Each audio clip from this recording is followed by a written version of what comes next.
যোগ দিয়েছিলেন অপারেশন সিঁদুরে। নিজের বাড়িতে ফিরতেই বাজনাবাজি উষ্ণ অভ্যর্থনা জানানো হলো অবসরপ্রাপ্ত সেনা জওয়ানকে। সিঁদুর অপারেশনের অংশ হতে পেরে নিজেকে গর্বিত বলে মনে করেন রাজপুত রেজিমেন্টের হাবিলদার পদমর্যাদার একজন ভারতীয় সৈনিক ভোলানাথ ঘোষ। ভারতীয় সেনাবাহিনী থেকে অবসর গ্রহণের পর নিজের দেশের মাটি মেদিনীপুরের মাটিতে পা দিয়ে মন্তব্য ভোলানাথ ঘোষের। মেদিনীপুর স্টেশনে এদিন পার্টিতে মেদিনীপুরবাসীর পক্ষ থেকে উষ্ণ অভ্যর্থনা জানানো হয় এই ভারতীয় সৈনিককে। পাশাপাশি মেদিনীপুর জেলার প্রাক্তন ভারতীয় সৈনিক সংগঠনের পক্ষ থেকে বিশেষ সংবর্ধিত করা হয় ভারতীয় সৈনিককে। বিগত 20 বছর 3 মাস ধরে দেশের সেবার পর অবসর গ্রহণ করেছেন তিনি, আর তারপর আজ বাড়ি ফিরলেন সেই সেনা জওয়ান। মেদিনীপুরের মাটিতে পা রেখে আবেগপ্রবণ হয়ে পড়লেন তিনি। বিভিন্ন সময়ে দেশের সেবায় যেভাবে অংশগ্রহণ করেছিলেন সেই কথা তুলে ধরেন তিনি। আর তাকে সংবর্ধনা জানাতে যেমন প্রাক্তন সেনাকর্মীরা হাজির হয়েছিলেন, সেই রকম হাজির হয়েছিলেন মেদিনীপুরের আমজনতা। খোলা উড গাড়িতে জাতীয় পতাকাকে সঙ্গী করে বাড়ির উদ্দেশ্যে রওনা দিলেন রাজপুত রেজিমেন্টের অবসরপ্রাপ্ত হাবিলদার ভোলানাথ ঘোষ। ও দাদা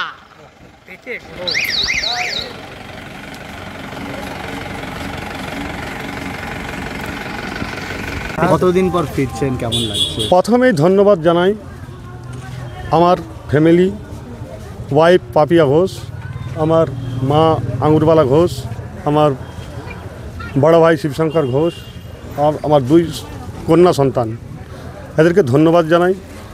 তারপর ধন্যবাদ জানাই আমি যে গ্রাম থেকে বিলং করেছি সেই গ্রামের প্রত্যেকটি বাসিন্দাকে, কেননা গ্রামের আর পরিবারের একতা ছাড়া আজ আমি 20টা বছর আমি অতিক্রম করতে পারতাম না। তারপর অভিনন্দন জানাই আমার নেক্সট প্রগতিনগর অল মেম্বার্স আর আমার বন্ধু বান্ধব সাথী আমি অভিনন্দন জানাই সাংবাদিক, নিউজ চ্যানেল আর Midnapore ex serviceman welfare society তরফ থেকেও। আমি ভোলানাথ ঘোষ বিগত 20 বছর 3 মাস ইন্ডিয়ান আর্মির রাজপুত রেজিমেন্ট থেকে 15 রাজপুতের হিস্সা হয়ে দেশকে সেবা করে এসেছি, যার মধ্যে কিছু উল্লেখনীয় অপারেশন আমার মধ্য দিয়ে হয়ে থাকে। নাম্বার 1, 2008 মুম্বাই হামলা।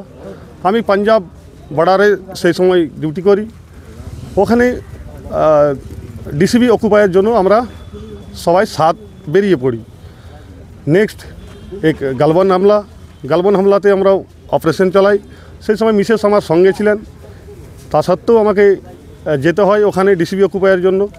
ওখানে মাস 3-4 আমরাও আচ্ছা ডিউটি করে ফিরে আসি।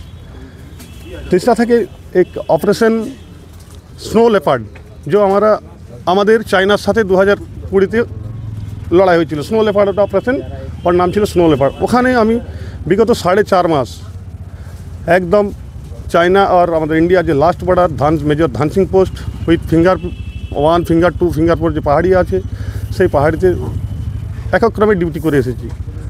লাস্ট আমাদের কিছুদিন আগে যে হিন্দুদের উপর অত্যাচার হয়েছিল বাংলাদেশে, চট্টগ্রামে একটা অপারেশনের তৈরি করা হয়েছিল, বাট সেটা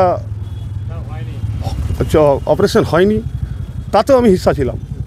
লাস্ট অপারেশন সিন্দুর সির্ফ অপারেশন নেই, এটা 3টে সেনা armed force, army, navy, air force, 3টে মিলিয়ে যে শক্তি দেখিয়েছে, এটা ভারতীয় হয়ে এবং ভারতের সর্বসাধারণ জন্য সবারই গর্বিত হওয়া উচিত। 3টে সেনা মিলে একত্রিত হয়ে একসাথে হামলা করা হয়েছে। তাতে শত্রুপক্ষ একটুকুনো উঠে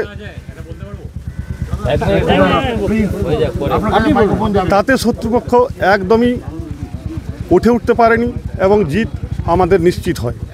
সেই সব অপারেশন কমপ্লিট করে আজ 1 জুন 2025 আমি আমার দেশের মাটিতে, আমার ডিস্ট্রিক্টের মাটিতে আমি ফিরে আসতে পেরে গর্বিত হয়েছি। তার সাথে দুবারা ধন্যবাদ জানাই আমার পুরা অল ফ্যামিলিজ।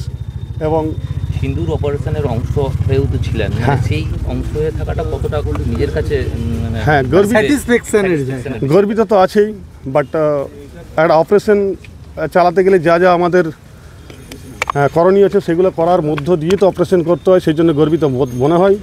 বাট আজ আমি আমার সাকসেস জীবনের পক্ষ থেকে, ফৌজের পক্ষ থেকে এবং নেক্সট যে আমি লাইভ জীবনযাপন আজকে করতে চলেছি, তার জন্য আমি আপনার বি হ্যাপি।